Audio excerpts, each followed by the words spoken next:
इस वीडियो में हम टोक्यो रिवेंजर 2 के पार्ट 2 को डिस्कस करेंगे। ये पार्ट 1 की कंटिन्यूएशन है। अगर किसी ने पहला पार्ट नहीं देखा तो यहाँ आई बटन पर क्लिक करके देख सकते हो। पार्ट 2 का नाम है bloody Halloween decisive battle. Part 2 की शुरुआत पार्ट 1 के एंड से होती है। ड्रैकन बताता है वह हल्ला गैंग माइकी के लिए बनाई गई थी। माइकी काजुतोरा को मारेगा, ये बात सुनकर ताकेमिची को शॉक लगता है। उसे यकीन नहीं आता माइकी किसी को जान से नहीं मार सकता। ड्रैकन उसे एक और शॉक देता है, उस दिन बाजी भी मारा गया था। मुलाकात का वक्त खत्म होता है। ड्रैकन जाने से पहले उसे फिर से टोक्यो छोड़ने का बोलता है। हनमा किसाकी से कहता है जो कुछ भी तुम करना चाहते थे वो सब सच हुआ। ताकेमिची नाओतो के साथ उस जंक यार्ड में आता है जहाँ 10 साल पहले डिसीसिव बैटल हुआ था। वहाँ ताकेमिची को माइकी दिखाई देता है। अंदर जाकर पता चलता है वो सिर्फ उसका धोखा था। वो माइकी को किसी को मारने नहीं देगा। वो हिनाता अकुन और माइकी को बचाएगा। नाओतो से हाथ मिलाते ही वो 10 साल पीछे चला जाता है। ताकेमिची हिनाता के साथ है। वो उससे कहता है मैं तुम्हें हमेशा मुस्कुराता देखना चाहता हूँ। वो कहती है अगर तुम मेरे साथ हो तो 10 साल क्या मैं 20 सालों तक मुस्कुराती रहूंगी। हिनाता उसे कल हैलोवीन डेट पर जाने का बोलती है। किसाकी 3rd डिवीजन के साथ वह हल्ला गैंग के बारे में डिस्कस कर रहा था। ताकेमिची उसे धमकाने आ जाता है। चाहे जो भी हो जाए वो माइकी और टोक्यो मंजी गैंग से उसे खेलने नहीं देगा। किसाकी अपने डिफेंस में कहता है वो माइकी को प्रोटेक्ट करेगा और टोक्यो मंजी गैंग को और बड़ा बनाएगा। ताकेमिची कहता है मैं तुम्हें ऐसा नहीं करने दूंगा। मैं टोक्यो मंजी गैंग का लीडर बन के माइकी को प्रोटेक्ट करूंगा। उसकी बात सुनकर वहाँ बैठा एक लड़का उस पर हंसने लगता है। इसी दौरान वह हल्ला गैंग 3rd डिवीजन पर अटैक करती है। वह हल्ला गैंग तादाद में बहुत ज्यादा है, वो उनसे नहीं जीत सकते। किसाकी सबको भागने का ऑर्डर देता है। यहाँ वो ताकेमिची को भी बचाता है। वो उसे भागने का बोलता है। ताकेमिची भागता है। वह हल्ला गैंग के और मेंबर्स उसे पकड़कर पीटने लगते हैं। अंदर किसाकी को वह हल्ला गैंग घेर लेती है। किसाकी हंसता है। वह हल्ला गैंग उसे पीटती है। माइकी हॉस्पिटल में मित्सुआ से मिलने आया था। उसकी हालत देखकर अब तो पक्का वो हल्ला गैंग से लड़ेगा। ड्रैकन काजुतोरा से मिलकर उसे फाइट रोकने का बोलता है। वो उसे समझाने की कोशिश करता है। माइकी की गवाही की वजह से उसे कम सजा मिली है। माइकी से नफरत की क्या वजह है? काजुतोरा कहता है हर कोई दूसरे को धोखा देता है। उसे माइकी के साथ अपनी आखिरी मुलाकात याद आती है। उसे ऐसा लगा जैसे माइकी ने उसे धोखा दिया है। ये अलग बात है, इसे अपनी गलती दिखाई नहीं दे रही। वो एक ही बात बोलता है मैं पहले जैसा नहीं रहा। ड्रैकन उसे अब भी अपना दोस्त समझता है। काजुतोरा को यही बात ड्रैकन के बारे में नहीं पसंद। उसका दुश्मन माइकी है। जो भी हो जाए वो लड़ाई नहीं रोकने वाला। ताकेमिची चिफुयो को बताता है मुझे समझ नहीं आ रही किसाकी ने मुझे क्यों बचाया। चिफुयो कहता है तुम मुझ पर यकीन कर सकते हो। ताकेमिची कहता है जो मैं तुम्हें बताऊंगा क्या तुम मेरी बात पर यकीन करोगे? किसाकी की वजह से टोक्यो मंजी गैंग बदल जाएगी।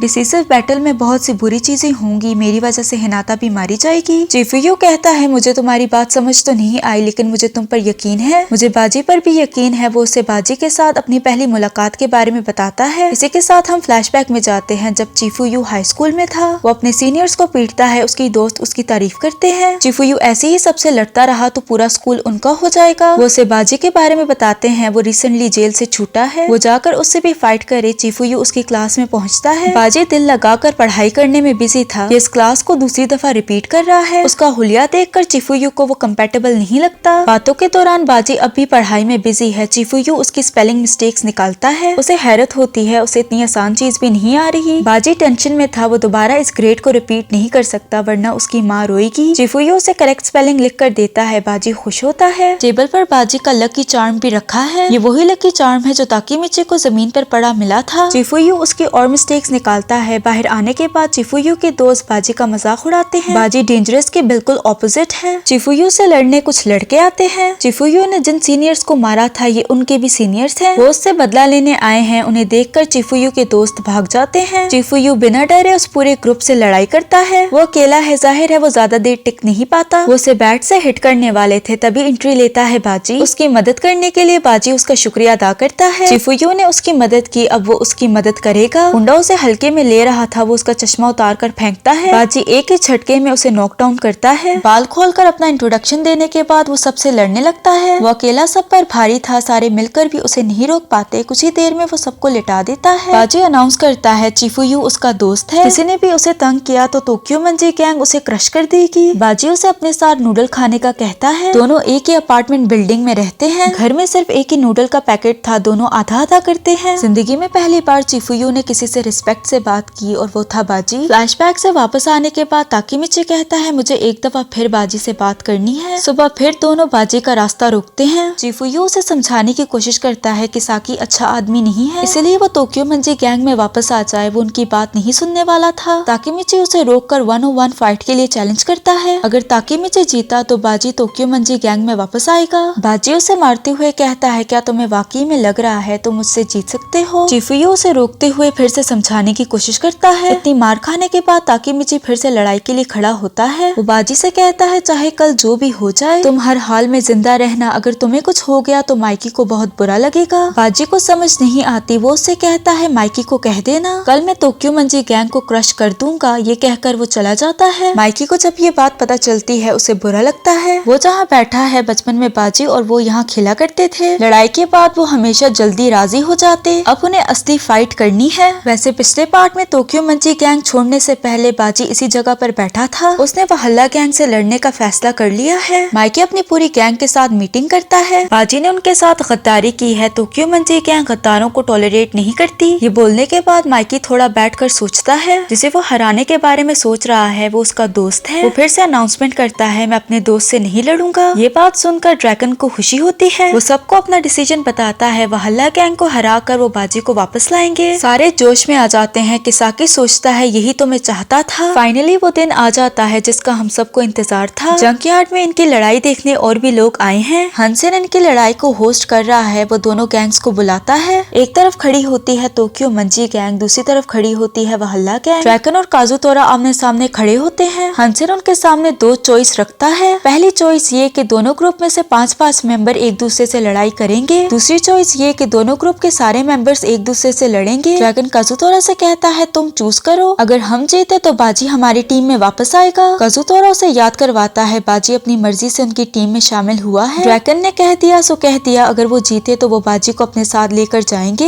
हंसेन उससे पूछता है तो वो क्या चूज करेगा। काजुतोरा उसे पीट कर साइड पर करता है। चॉइस की ऐसी की तैसी, वो तो माइकी को यहाँ मारने आया है। दोनों ग्रुप्स में फाइट स्टार्ट होती है। काजुतोरा माइकी को मारने आता है। ड्रैगन के होते हुए वो उसे हाथ भी नहीं लगा सकता। ड्रैगन पर अटैक हनमा करता है। इन दोनों में फाइट शुरू होती है। माइकी भी बाकी सबसे लड़ता है। ताकेमिची यहाँ वहाँ से बचते हुए किसाकी पर नजर रखता है। ताकेमिची को वहल्ला गैंग पीटती है। चिफुयो उसकी मदद करता है। दोनों मिलकर उनसे लड़ते हैं। बाजी टोक्यो मंजी गैंग के मेंबर्स को पीटता है। टोक्यो मंजी गैंग कमजोर पड़ने लगती है। ड्रैगन उनका हौसला बढ़ाने की कोशिश करता है। ताकेमिची को लड़ता देखकर टोक्यो मंजी गैंग के मेंबर्स को जोश आता है। अगर ताकेमिची लड़ सकता है तो वो भी लड़ सकते हैं। सबकी आंखें खोलने के लिए ड्रैगन ताकेमिची की तारीफ करता है। इसे केओस में मित्सुआ भी लड़ने आ जाता है। उसे देखकर माइकी समेत सारे खुश होते हैं। ड्रैगन थोड़ा वार्म अप करने के बाद हनमा को फिर से फाइट के लिए चैलेंज करता है। ड्रैगन के एक पंच से वो दूर जाकर गिरता है। दोनों फिर से लड़ने लगते हैं। काजुतोरा माइकी को 1-on-1 फाइट के लिए ऊपर बुलाता है। काजुतोरा चीटिंग करता है। वो अपने 2 आदमियों के साथ उस पर हमला करता है। सारे वहल्ला गैंग में फंसे हैं, कोई भी उसकी मदद करने नहीं आ पाता। जब माइकी उनसे लड़ने में बिजी था, काजुतोरा उस पर डंडे से हमला करता है। सर में चोट आने की वजह से वो बेहोश हो जाता है। काजुतोरा अनाउंस करता है उनका लीडर हार गया है, वहल्ला गैंग जीत गई। वहल्ला गैंग खुश होने लगती है। माइकी फिर से खड़ा होता है। वो उससे एक बात पूछता है, क्या मैं वाकई में तुम्हारा दुश्मन हूँ? वो कहता है, तुम और तुम्हारा भाई दोनों मेरे दुश्मन हैं। वो अपने आदमियों से पकड़ाकर बार बार उसे डंडे से हिट करता है। माइकी कहता है, तुम मेरे भाई को दुश्मन समझते थे, शायद तभी तुमने मेरे भाई को मारा है। गुस्से में वो काजुतोरा को एक ही लात से बेहोश करता है। माइकी घुटनों के बल बैठ जाता है। किसाकी वहल्ला गैंग के एक मेंबर को कॉल करके अपना इशारा देता है। वो आदमी वहल्ला गैंग को माइकी को मारने का ऑर्डर देता है। टोक्यो मंजी गैंग ऐसा करने से वहल्ला गैंग को रुकती है। किसाकी ने जिस आदमी को कॉल की थी वो माइकी को मारने के लिए आगे बढ़ता है। ताकेमिची उसे रोकता है। ये वही लड़का है जो किसाकी के साथ बैठकर ताकेमिची पर हंस रहा था। वो ताकेमिची को पीछे करके माइकी को मारने वाला था। तभी किसाकी उसे पंच करके दूर करता है। अनाउंस करता है 3rd डिवीजन माइकी को प्रोटेक्ट करेगी। ये चाल इसने सबकी नजरों में अच्छा बनने के लिए खेली है।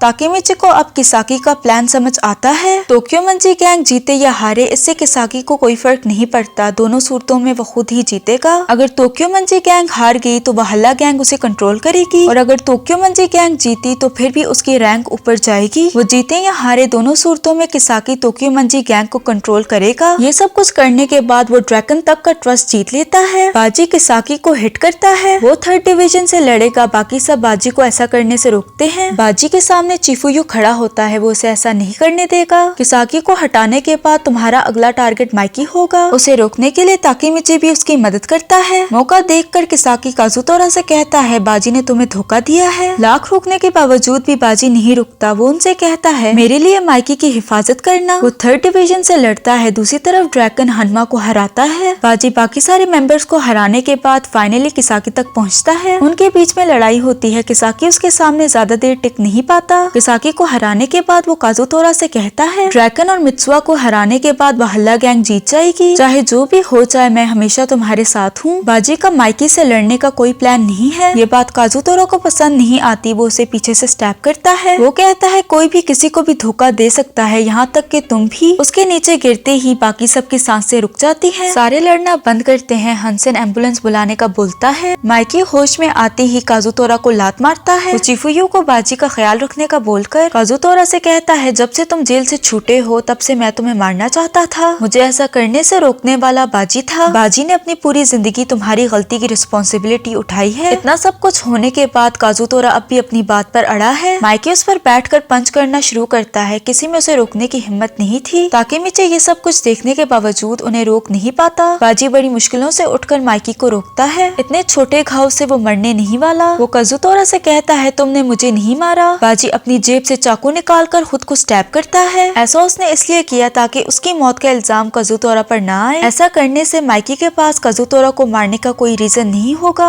बाजी ताकेमिची से कहता है किसाकी हमारा दुश्मन है। वही काजुतोरा को वहल्ला गैंग में लेकर आया है। इन दोनों को एक साथ बाजी ने देखा था। बाजी के दोस्त उसके लिए सब कुछ है। माइकी और टोक्यो मंजी गैंग को मैं तुम पर छोड़ता हूँ। चिफुयू का शुक्रिया अदा करके बाजी मर जाता है। माइकी शौक में बाजी की तरफ बढ़ने लगता है। काजुतोरा उसे रोकता है। काजुतोरा को अपनी गलती रियलाइज होती है। वो माइकी से कहता है मुझे जान से मार दो। उससे में माइकी उसे मारने लगता है। ताकेमिची उसे रोकता है। बाजी ऐसा नहीं चाहता था। माइकी को उस पर गुस्सा आता है। ताकेमिची कहता है तुम दोनों की वजह से बाजी मर गया। थोड़ा समझाने के बाद इनकी आंखें खुलती हैं। जमीन पर गिरा लकी चार्म देखकर माइकी कहता है टोक्यो मंजी गैंग बनाने वाला बाजी था। एक टीम बनाने का आइडिया बाजी ने सबको दिया था। माइकी उनका लीडर होगा, ड्रैगन उनका vice leader, Mitsuha elite guard और पाचन बैनर उठाएगा। वो और काजुतोरा अटैक यूनिट में होंगे। टीम बनने के बाद सारे प्रे करते हैं। ड्रैगन लकी चार्म बाजी को देता है। टीम बनाने का आइडिया उसका था तो लकी चार्म वो अपने पास रखेगा। बाजी चाहता था उनकी टीम कमजोरों को प्रोटेक्ट करे। अपना प्रॉमिस न रखने के लिए माइकी बाजी से माफी मांगता है। नेक्स्ट सीन में चिफुयू बाजी की ग्रेव पर आकर आधे नूडल का पैकेट खाकर आधा उसके लिए छोड़ता है। काजुतोरा जेल में है। ड्रैगन उससे मिलने आया है। उसे माइकी का पैगाम देता है उसने काजुतोरा को माफ कर दिया है। वो हमेशा से टोक्यो मंजी गैंग का मेंबर रहेगा। माइकी उस जगह पर बैठा है जहाँ वो बाजी के साथ खेला करता था। ताकेमिची हिनाता के साथ डेट पर था। वो उससे ब्रेकअप करता है। वो नहीं चाहता फ्यूचर में उसकी वजह से हिनाता को कोई भी नुकसान पहुँचे। यहाँ हमें पता चला ताकेमिची ने क्यों हिनाता से ब्रेकअप किया था। सडन ब्रेकअप की वजह से हिनाता काफी ज्यादा दुखी हो जाती है। मूवी के लास्ट सीन में माइकी ताकेमिची को बुलाता है। बाजी के बाद अब ताकेमिची 1st डिवीजन का कैप्टन है। वो अपनी स्पीच में इनडायरेक्टली किसाकी को टारगेट करते हुए कहता है चाहे कोई जैसे भी प्लान्स बना ले मैं हमेशा टोक्यो मंजी गैंग को प्रोटेक्ट करूंगा। मैं टोक्यो मंजी गैंग का लीडर बन के सबको प्रोटेक्ट करूंगा। इसी के साथ ये मूवी एंड हो जाती है। अगर आपको वीडियो पसंद आई तो लाइक शेयर और सब्सक्राइब करते जाना। मिलते हैं अगली वीडियो में।